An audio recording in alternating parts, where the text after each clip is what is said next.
For decades, we've been taught that one word is the ultimate seal of approval for any college: accredited. We're told to trust it. But what if that trust has been a little misplaced? A new government warning is making all of us rethink what college value really means. So, let's get right to it. Is an accredited college automatically a good choice? For the longest time, the answer seemed like a simple, obvious yes. But now some new data is here, and it's challenging that old assumption in a really big way. I mean, we've all been conditioned to see accreditation as the gold standard, right? It's supposed to be this guarantee that a school meets certain standards, that your education is going to be worthwhile. This has pretty much been the bedrock of how we choose colleges for generations. But this is where the story takes a really sharp turn. A brand new red flag has just gone up, and it's not coming from some study or a news report. It's coming directly from the U.S. government, and it could totally change how millions of students pick a school. So what happened? Well, starting in late 2023, the Department of Education quietly added a critical new feature to a form that millions of students fill out every single year, the FAFSA, the free application for federal student aid. They call it the Lower Earnings Indicator. And while the name is pretty on the nose, it's an official federal warning that flags colleges where the graduates, on average, are earning less money than somebody with just a high school diploma. So now, when you're applying for financial aid, you might see this exact message pop up on your screen. Just imagine seeing that right as you're about to commit tens of thousands of dollars to a school. It's a real wake-up call. And the government's goal here is crystal clear. They want to give you clear, actionable information. The whole idea is to arm you, the student, with real data about economic outcomes before you sign on the dotted line for life-changing debt.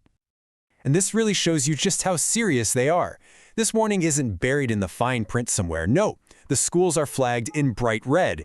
It is an unmistakable, literal red flag, basically telling you to stop and look a whole lot closer. So the government created this powerful new tool. And the big question is, what did it find? What happens when you actually apply the simple earnings test to thousands of schools all across the country?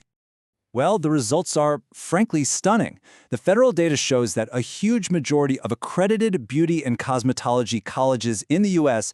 are now being flagged for lower earnings. Let that sink in. These are accredited schools failing a very basic economic test. And these aren't just obscure, tiny institutions. We're talking about household names here. Schools like Paul Mitchell, Empire Beauty School, and a whole lot of others.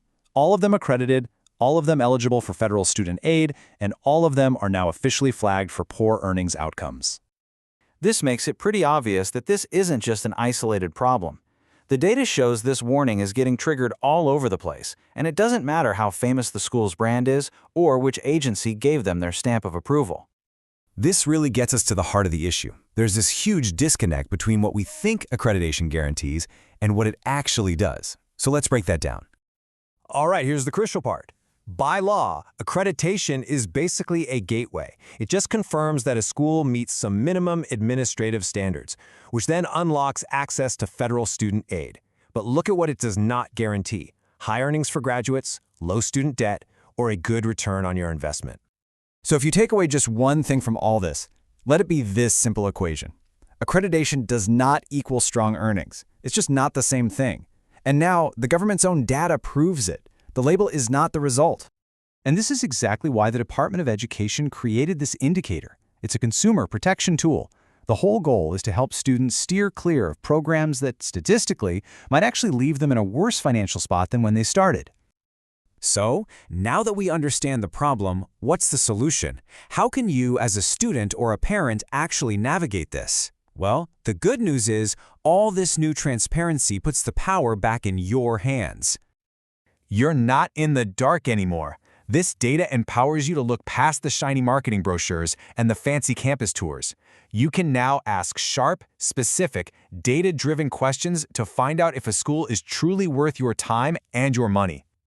Think of it like a simple four-step process. First, you ask about the official federal earnings data. Then, you ask about the total debt students walk away with. Third, you ask how long the program actually takes to finish. And this last one is critical. You ask for written proof for all of it. Here are the 5 key questions to start with. Lead with the big one. Is your school flagged with a lower earnings warning on the FAFSA? Then you drill down into the numbers. What's the median earnings figure? What's the average student loan balance? How long does it really take to graduate? And if a school can't or won't give you clear, documented answers to these questions, well, that in itself is a major red flag. Ultimately, it all comes down to this. This new federal data forces every one of us to ask a really fundamental question when we look at higher education. Are you choosing a label or are you choosing a result? Are you picking a school because it has that accredited stamp, or are you picking it for the financial results it actually delivers? Thanks to this new transparency, you finally have the tools to choose the result.